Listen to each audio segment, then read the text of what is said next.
Eagle எலக்ட்ரானிக்ஸின் AC மேலா. AC வாங்கினால் 3 seater sofa free. Eagle electronics. பல்வேறு மாநிலங்களில் கடும் வெப்பலை வீச வாய்ப்பிருப்பதாக மத்திய அரசு எச்சரிக்கை. மதிய வேளைகளில் வெளியே செல்வதை தவிர்ப்பது உள்ளிட்ட அறிவுரைகளும் வெளியீடு.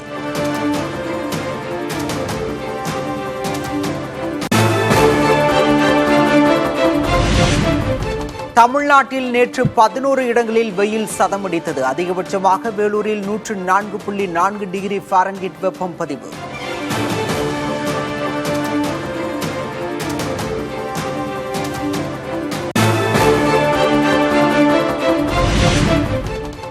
உள் தமிழக மாவட்டங்களில் அதிகபட்ச வெப்பநிலை இயல்பை விட 2 முதல் 3 டிகிரி செல்சியஸ் வரை அதிகரிக்கும். கடலோர தமிழகத்தில் அசௌகரியம் ஏற்படலாம் என வானிலை மையம் எச்சரிக்கை.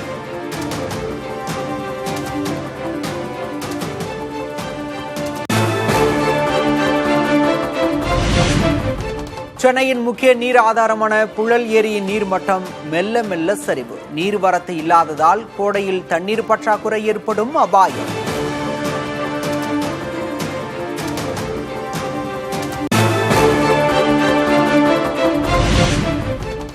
ராமநாதபுரம், தூத்துக்குடி ஆகிய மாவட்டங்களில் இன்று மழை பெய்யும். ஓரிரு பகுதிகளில் மிதமான மழைக்கு வாய்ப்பிருப்பதாக வானிலை மையம் கணிப்பு.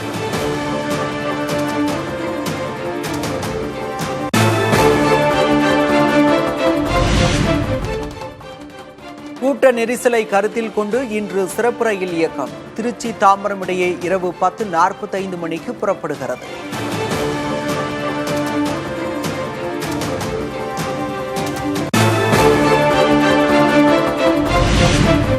சட்டமன்ற தேர்தலில் வாக்களிக்க சொந்த ஊர் சென்றவர்கள் மீண்டும் சென்னை திரும்ப ஆயத்தம். நெல்லை உள்ளிட்ட தென் மாவட்ட ரயில் நிலையங்களில் அலைமோதிய கூட்டம்.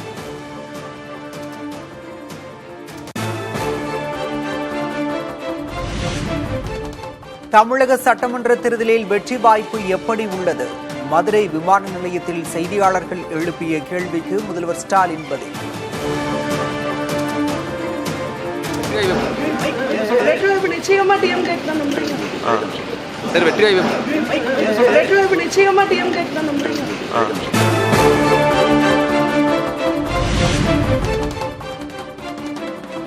மாணவியின் கோரிக்கையை ஏற்று தனது ட்ரெண்டிங் ரியாக்ஷனை மீண்டும் செய்து காட்டிய முதல்வர். தாவேக்கு என்று மாணவி சொல்ல மீண்டும் ஆக்ஷன் செய்த ஸ்டாலின்.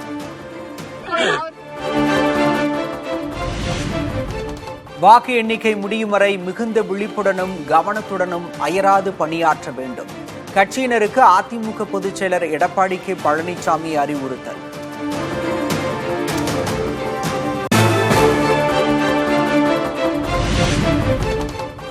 தேர்தல் பணியாற்றிய அதிமுக நிர்வாகிகள் மீது திமுகவினர் தாக்குதல் நடத்தியதற்கு எடப்பாடி கே பழனிசாமி கண்டனம்.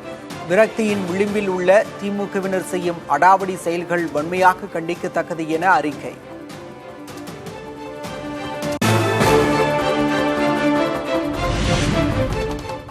வாஷிங்டனில் விருந்து நிகழ்ச்சியில் துப்பாக்கிச்சூடு நடத்தப்பட்டதால் பதற்றம். அதிபர் டிரம்பை பத்திரமாக அழைத்துச் சென்ற பாதுகாவலர்.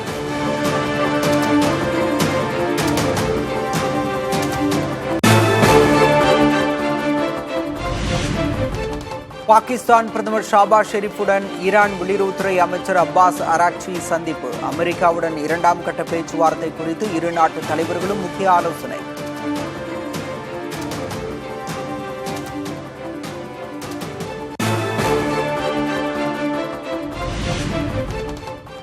ஈரான் வெளியுறவுத்துறை அமைச்சர் அப்பாஸ் அராக்சி உள்ளிட்டோர் பாகிஸ்தானில் இருந்து திடீரென ஈரான் திரும்பியதாக தகவல். அமெரிக்க குழுவுடன் நேரடியாக பேச முடியாது என ஈரான் திட்டவட்டம்.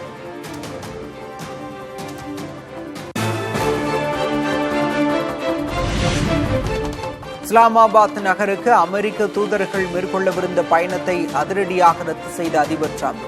ஈரானிய அதிகாரிகளுடன் நடத்தவிருந்த பேச்சுவார்த்தை நேர விரயம் என்றும் கருத்து.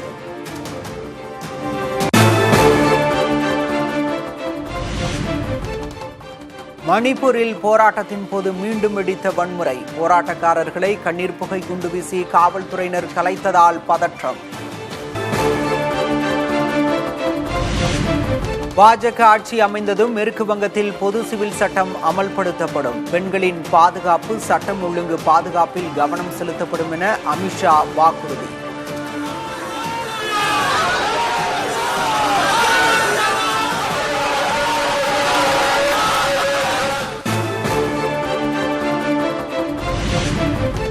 ஒட்டுமொத்த மத்திய அமைச்சரவை 19 மாநில முதல்வர்கள் பரப்புரை செய்தாலும் பாஜகவிற்கு வெற்றி கிடைக்காது. மேற்கு வங்கத்தில் திரிணாமுல் காங்கிரஸ் ஆட்சி மீண்டும் அமையும் என மம்தா பானர்ஜி உறுதி.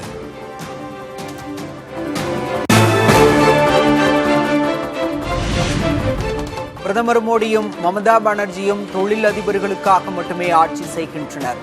இருவரும் ஏழை எளிய மக்களுக்காக பணியாற்றவில்லை என மேற்கு வங்க பரப்புரையில் ராகுல் காந்தி குற்றச்சாட்டு.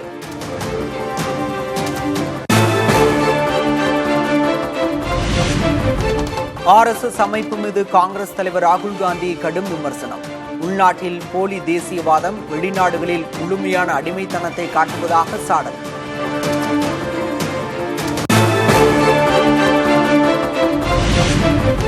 ஆம் ஆத்மி கட்சியிலிருந்து பாஜகவுக்கு தாவும் 7 எம்பிக்களையும் தகுதி நீக்கம் செய்ய கோரி மாநிலங்களவை தலைவருக்கு கடிதம். நாடாளுமன்றத்தில் 3/2 பங்கு விதி பொருந்தாது என கூறி ஆம் ஆத்மி எம்பி சஞ்சய் சிங் விளக்கம்.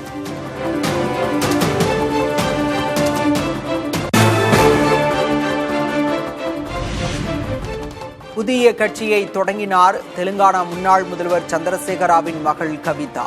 ஹைதராபாத்தில் நடந்த பொதுக்கூட்டத்தில் தெலுங்கானா ராஷ்டிர சேனா என்ற கட்சி அறிமுகம்.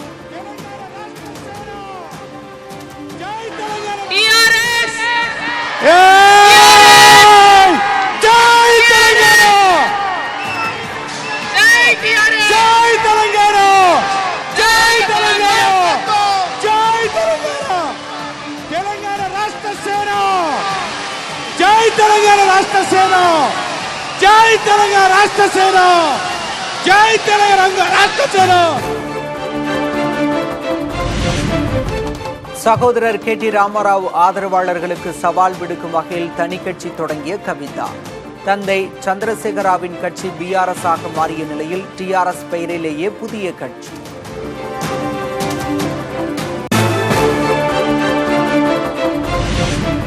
இந்தியாவின் தினசரி மின்சார தேவை நேற்று முன்தினம் வரலாறு காணாத அளவு அதிகரித்து 252 கிகாவாட்டை தொட்டது. நாடெங்கும் வெயில் கொளுத்துவதால் ஏசி உள்ளிட்ட சாதனங்களின் பயன்பாடு அதிகரிப்பு.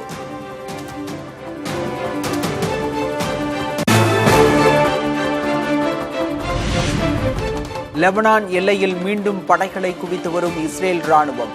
போர் நிறுத்தம் அமலில் உள்ள சூழலில் இஸ்ரேல் நடவடிக்கையால் தொடரும் பதற்றம்.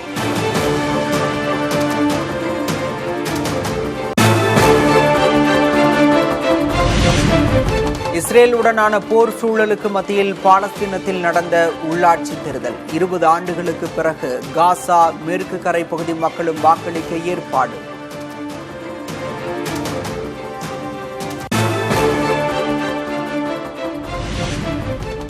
அமெரிக்காவில் மரண தண்டனையை விரிவுபடுத்தும் ட்ரம்ப் அரசின் முயற்சிக்கு போப் லியோ கண்டனம். மனித வாழ்வின் புனிதத்தை பாதுகாக்கும் போது மட்டுமே ஒரு சமூகம் தழைக்கும் எனவும் கருத்து.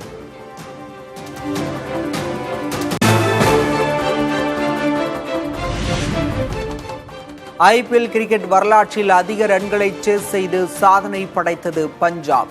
டெல்லி அணி நிர்ணயித்த 265 ரன்கள் இலக்கை எட்டி அபாரம்.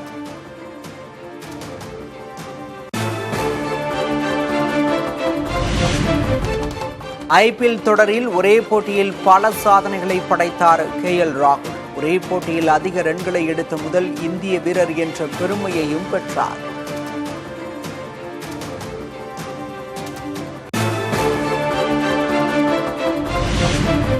IPL தொடரில் பஞ்சாபுக்கு எதிரான போட்டியில் டெல்லி பந்துவீச்சாளர் லுங்கி இங்கிடிக்கு தலையில் காயம். மைதானத்தில் சுருண்டு விழுந்தவர் மருத்துவ சிகிச்சைக்கு பிறகு நலமுடன் இருப்பதாக டெல்லி அணி நிர்வாகம் விளக்கம்.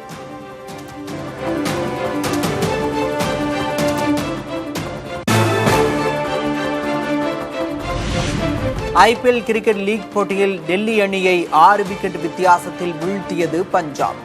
18.5 ஓவர்களில் 4 விக்கெட் இழப்பிற்கு 265 ரன் எடுத்து இமாலய வெற்றி.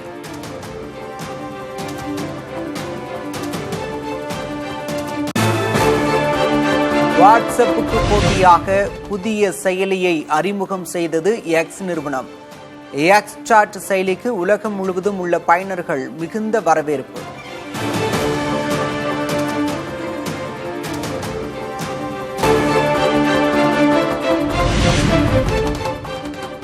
கோடை விடுமுறை எதிரொலி கன்னியாகுமரிக்கு படையெடுத்த சுற்றுலா பயணிகள். கோடை வெப்பத்தை தணிக்க நெல்லை மாவட்ட அருவிகளில் நீராடி மகிழ்ந்த மக்கள்.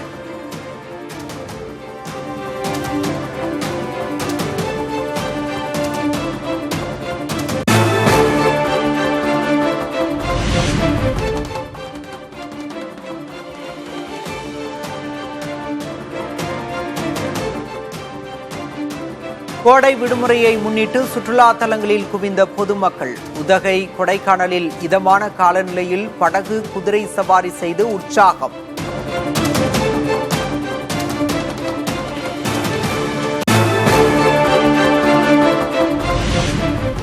நீலகிரி வனப்பகுதிகளில் காட்டுத்தீ. விமானப்படை ஹெலிகாப்டர் மூலம் தீயை கட்டுப்படுத்த நடவடிக்கை.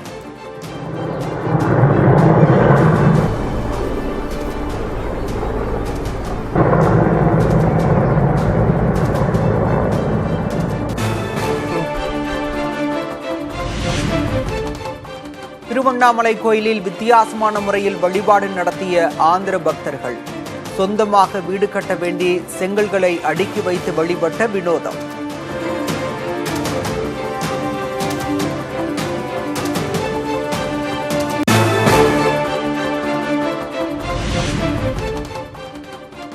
மதுரை சித்திரை திருவிழாவின் 7ஆம் நாளில் யாழி வாகனத்தில் எழுந்தருளிய மீனாட்சி அம்மன். மாசி வீதிகளில் மேளதாளங்கள் முழங்க வீதி உலா வந்த சுவாமியை தரிசித்த பக்தர்கள்.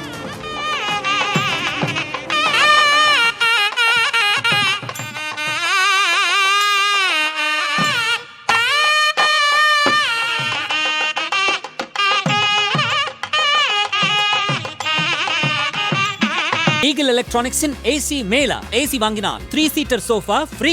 Eagle electronics.